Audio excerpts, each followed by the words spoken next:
प्यारे बच्चों, आज हम आपको बताएंगे गॉस का नियम। गॉस का नियम बोर्ड परीक्षा में बहुत आता है। गॉस का नियम क्या होता है?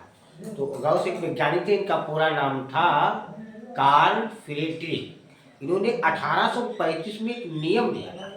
क्या नियम था? कि कोई बंद पृष्ठ हो और उस बंद पृष्ठ के अंदर से यानी जो वैद्युत फ्लक्स होता है, और वैद्युत फ्लक्स जो होता है वो अंदर जो है उसके जो बंद पृष्ठ होता है, जो कुल आवेश होता है, उस कुल आवेश के जो है मतलब 1/F हानि होता है। ये नियम इन्होंने बताया था। अब इसको जो हमने बताया वही इसमें है। जैसे गास का नियम, इस नियम के अनुसार किसी बंद पृष्ठ से, मान लिया कि ये बंद पृष्ठ है, बंद पृष्ठ का मतलब चारों तरफ से बंद है। अब यहाँ से हम वैद्युत फ्लक्स, यहाँ से यानी हम प्रवाह करेंगे तो अंदर ये पूरा पृष्ठ है, यहाँ से वैद्युत यानी प्रवाह हो गए तो ये इनकी कुल संख्या हो गई, इनकी कुल संख्या होगी कुल। और अंदर जो उसकी कुल आवेश, अब आवेश में ही इलेक्ट्रॉन और आवेश दो तरह का होता है, धनात्मक और ऋणात्मक। तो इस नियम के अनुसार किसी बंद पृष्ठ से, अब ये तो बंद पृष्ठ हो गया, गुजरने वाला कुल वैद्युत फ्लक्स, और वैद्युत फ्लक्स को फाई ई से हम प्रदर्शित करते हैं। वैद्युत यानी करंट वगैरह होता है वो ई, जिसे इलेक्ट्रिक बोल देते हैं, तो इसीलिए ई बोल दिया। और वैद्युत फ्लक्स, अब फ्लक्स क्या, अब अंदर वैद्युत यानी प्रवाह हो, तो फ्लक्स का अर्थ होता है प्रवाह। अब फ्लक्स, अब ये विज्ञान में लैटिन भाषा ज्यादा है, लैटिन भाषा से ज्यादा समझिए है। तो ये फ्लक्स जो होता है उसको फाई से प्रदर्शित करते हैं। तो फाई का मतलब होता है प्रवाह करना। अब किसी बंद पृष्ठ के अंदर अब वैद्युत ही तो डालेंगे, कोई चने गेहूं उठा के थोड़ी डाल देंगे।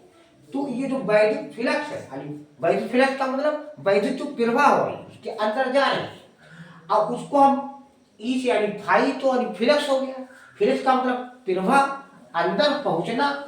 अब ये एक इलेक्ट्रिक होती है, यानी किसी ना किसी सहायता से पहुंचाएंगे, यानी इलेक्ट्रिक किसी कंडक्टर, किसी चालक की, तो वो एक इलेक्ट्रिक हो गया। और उस पृष्ठ के अंदर, अभी इसके अंदर पृष्ठ है, जैसे ये पूरा पृष्ठ है, तो उसके अंदर जो कुल आवेश, अब आवेश को हम क्यों बोलते हैं, अब का यानी 1/F।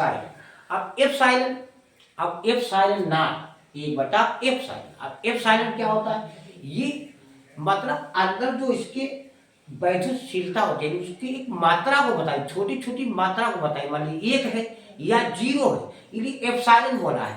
अब ये हमको ई की तरह दे, जैसे हम गिनती पढ़ते 1 2 3 4 5, तो इसे ग्रीक भाषा में तो 5वें नंबर पर ऐसे होगा, लीजिए एप्सिलॉन दिख रहा है।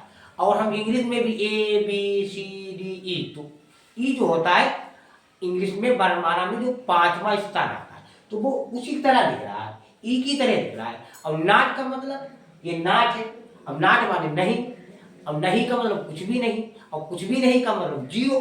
जैसे हमारे पास कुछ नहीं है तो मतलब जीरो, हम जीरो हैं। तो ऐसे एप्सिलॉन नॉट गुना होता है। अब गुना का मतलब उसकी गुणा कर दो, जैसे 1/, क्या है आवेश का, मान लिया क्योंकि अगर हम 1 से गुणा करें तो क्यू ही तो आएगा, तो ये क्या बन जाएगा फाई यानी वैद्युत फ्लक्स यानी जो प्रवाह हो रहा है, और का यहाँ गुणा होता है कौन, क्यू यानी आवेश, तो Q/एप्सिलॉन। अब क्यू क्या है, क्यू आवेश है, और फाई इसका सूत्र भी होता है यानी ई cos थीटा।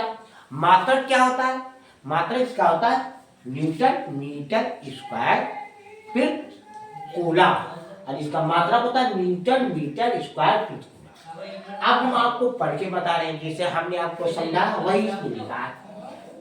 कार्ल फ्रेडरिक से 1835 में नियम, गास का नियम, इस नियम के अनुसार किसी बंद पृष्ठ से गुजरने वाला कुल वैद्युत फ्लक्स फाई ई उस पृष्ठ के यानी पृष्ठ अंदर स्थित कुल आवेश यानी क्यू का 1/F0 गुना होता है, अर्थात फाई ई बराबर Q/F0।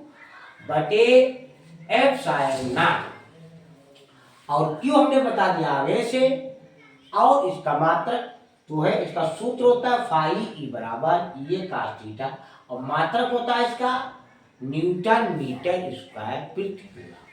बच्चों आपके समझ में आ गया, और लाइक को सब्सक्राइब